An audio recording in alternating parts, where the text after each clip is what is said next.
रातें हैं कटती, इन्हीं से जवानों की आंखें चमकती। पर हमें आग पीने दो जिंदा जवानों कि सूरज का हमको भरोसा नहीं। हमें आग पीने दो जिंदा जवानों की सूरज का हमको भरोसा नहीं है। लड़े हैं सदा ही मशालों को लेके, अंधेरे को हमने भी कोसा नहीं है।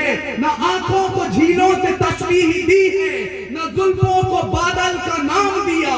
न आंखों को झीलों से तशबीह दी है, न जुल्फों को बादल का नाम दिया। न होठों को उनके है चंदा कहा, न रातों की हाथों को जाम दिया। जवानों के हाथों की उल्टी ताप को शमशीर ही दी है, गुलाब नहीं। उनके नहाने के बाद भी पानी को पानी कहा है, शराब नहीं। हम ही है राणा और बिस्मिल भगत, यूं ही रूप अपने बदलते रहेंगे। और भारत को उजाले की पड़ी जो जरूरत, तो जलते रहे हैं और जलते हैं। हम ही है राणा और बिस्मिल भगत, यूं ही रूप अपने बदलते रहेंगे। और भारत को उजाले की पड़ी जो जरूरत, तो जलते रहे हैं और जलते रहेंगे।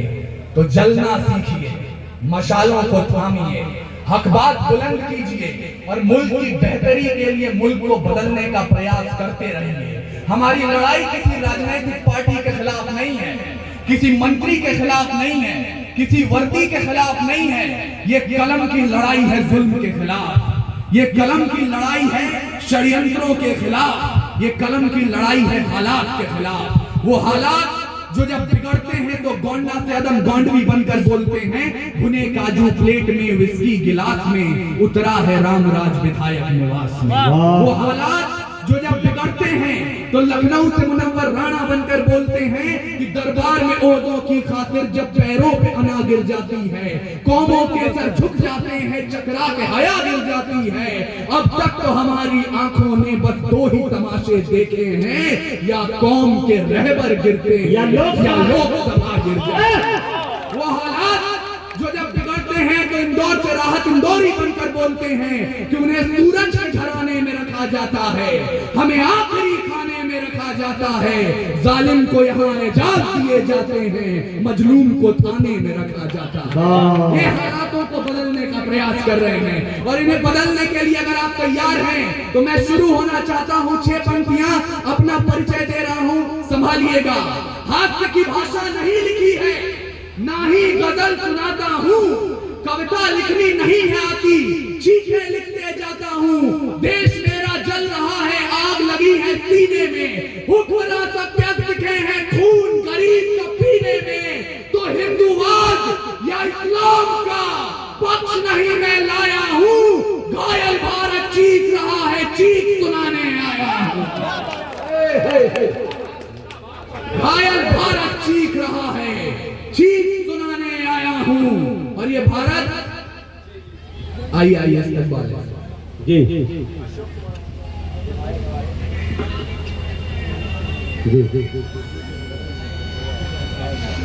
के नाम पर हथियार उठाया जाता है। और मुझे बताइएगा सतमलपुर वालों कि खुदा ने अगर दिल में इबादत के लिए इश्क दिया है तो रगों में इनकलाब के लिए खून भी दिया है। उस खून की हरारत को भी जिंदा रखिए। जब मंदिर मस्जिद के नाम पर हथियार उठाया जाता है या दुध मुंहों को भी हवस का शिकार बनाया जाता है, जब मठों के मठाधीश भी क्रोध में आने लगते हैं या मौलाना बारूदी पैगाम सुनाने लगते हैं, जब शाहरुख खान के बेटे को सजा कड़ी दी जाती है और अडानी पोर्ट की बात नहीं की जाती है, पेट्रोल की कीमत चढ़ते चढ़ते छूले आसमान को, पेट्रोल की कीमत चढ़ते चढ़ते छूले आसमान को, या लखीमपुर में सत्ता ने जब रोक दिया किसान को, अरे न्यूज चैनलों ने भी जब राग दरबारी सीखा है, तब तब भारत जख्मी होकर मेरे जरिए चीखा है। अच्छा है भाई, बहुत बचपन में शिवम अंबर साहब को सुन लिया था कि अब चलन हवाओं का रुख मोड़ देंगे हम, या खुद को वाणी पुत्र कहना छोड़ देंगे हम। और जिस दिन भी सच लिखने में कांप गई कलम, कागज को फाड़ देंगे, कलम तोड़ देंगे। तो इसलिए विधायक जी और थाना प्रभारी महोदय, आप लोग जहां हो, इस भाषा को इसलिए सुनते रहिएगा क्योंकि अगर ये आवाजें जिंदा रहेंगी तो हिंदुस्तान के इंकलाब की मशालें जिंदा रहेंगी। और मैं आप लोगों से भी गुजारिश करना चाहता हूं, मैं निराशा बांटने नहीं आया हूं। ये सरकारें, ये सियासत, ये सत्ता का गुरूर, ये विपक्ष की कमजोरी 5 साल, 10 साल, 15 साल की हैं।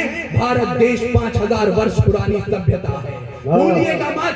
जब पूरी दुनिया को चिन्ह ज्ञान को छोड़िए, अक्षर ज्ञान नहीं था, हमने 4 वेदों की रचना कर दी थी। इस मिट्टी की कोख से निकला एक पत्थर जिसे कोहिनूर कहते हैं, उसे खरीद सके इतनी हैसियत पूरी दुनिया की दौलत में नहीं थी। और तो और सिकंदर की शमशीर में इतना फौलाद नहीं था, उसके किसी भी सैनिक के पांव की इतनी औकात नहीं थी कि इस मिट्टी के एक भी जर्रे के माथे पर विराजमान हो जाए। तब जाकर अल्लामा इकबाल ने लिखा, यूनान और मिस्र रोमा सब मिट गए जहां से, कुछ बात तो है कि हस्ती मिट्टी नहीं हमारी, सदियों रहा है दुश्मन दौरे ज़माना, सारे जहां से अच्छा हिंदुस्तान। और आपको सोचना होगा, आपको समझना होगा कि वो क्या बात है। कुछ बात तो है कि हस्ती मिट्टी नहीं हमारी। वो क्या बात है कि पिछले 900 सालों में शक, हूर, तुर्क, तातार, कुषाण, यवन, चंगेज, पठान, मंगोल, मुगल, डच, फ्रांसीसी, पुर्तगाली और अंग्रेज आकर चले गए, हिंदुस्तान अभी भी जिंदा है। वो कारण मैं आपको बता रहा हूं। आप दुनिया भर के साहित्य पढ़ लीजिए, जिस धर्म ने, जिस सभ्यता ने उन पर हुकूमत किए, साहित्य को उसका रंग दे दिया, उसकी भाषा दे दी। अकेले हिंदुस्तान का साहित्य कहता है कि मंदिर में दाना चुगकर चिड़िया मस्जिद में पानी पीती थी। मैंने सुना है राधा की चुनरी सलमा बेगम सीती थी। एक रफी था, महफिल में रघुपति राघव गाता था, एक प्रेमचंद जो बच्चों को ईदगाह सुनाता था। वो हिंदुस्तान देखना चाहते हैं हम, लेकिन हमारी जवानियों को आज लगता है कि आधी रात को नाइट क्लब में हाथ में बियर की बोतल लेकर ठनके लगाना जवानी का मतलब है। क्षमा कीजिएगा, ऐसा नहीं है। खुद ही राम ने खुददारी से हंसकर जिसका दान दिया, भगत फल दे देंगे साधुओं के वेश में। ये भाषा पूर्व विक्रम शाह की है, मुझे कहने में कोई संकोच नहीं। चाहे आसाराम हो या राम रहीम, रावण नहीं हम फल दे देंगे साधुओं के वेश में, और अफजल नहीं पनप सकते हैं अब्दुल कलाम के देश में।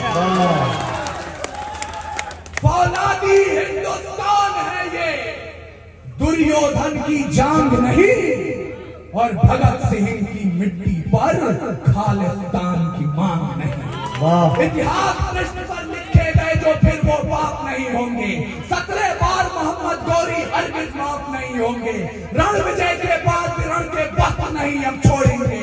कलिंग फतेह के बाद अशोक शस्त्र नहीं अब छोड़ेंगे।